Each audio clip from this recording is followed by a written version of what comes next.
So if the universe and everything in it seems to have needed a cause or reason to exist, which you didn't demonstrate and which logic doesn't support, then God or some higher power seems to be the only explanation that makes sense. No, it doesn't, because all your premises are wrong.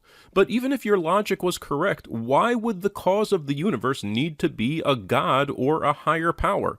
Why can't it be a mindless, naturalistic cause like your tectonic plates?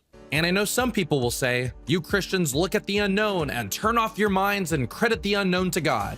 Not just Christians, Muslims and Jews and Hindus and pagans too. At least scientists are out there observing and trying to figure everything out. You know, back when I was in college, I sat in one of my friend's classes, and J.P. Moreland was the professor, and he taught his class something interesting. And he stated that the origin of the universe is outside the realm of science. I think that remains to be seen. People were once convinced that understanding life was outside the realm of science. And the reason why is because science is based on the scientific method, or in other words, it relies solely on us making observations of the world around us. So due to the fact that time, space, and matter all began at a single point in time... No, they don't, because time is a feature of the universe. A point in time that no one can go back and observe, science then cannot answer the question of how the universe began. No, that's not the problem. You don't need to be able to observe everything. Science is permitted to make inferences. We can't actually see fundamental particles either, but we can infer their existence from what we can observe, and when our models of their behavior closely match those observations, then we say there is strong support for their existence.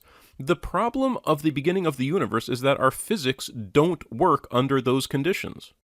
We actually can't observe even anywhere near the Big Bang because that light couldn't travel to us, so it's all inference. So Moreland, the professor, then asserted that the question of how the universe began should actually be answered in the realm of philosophy, not science. But why would philosophy have anything more accurate to say about the early universe? And I thought that was interesting. For me personally, if someone were to tell me, you're just turning off your mind and crediting the unknown to God, I'd respond, I'm not turning off my mind. I just think that a higher power that is greater than time, space, and matter can only be responsible for creating the universe that we observe today. Sure, but then you're just saying you believe something because you believe it, not because you have any evidence or reason. I mean, I can say, I just believe that only the boogeyman in my closet can be responsible for all my missing socks, and that's fine. But if you're not going to present an argument to support that, then there's no actual discussion.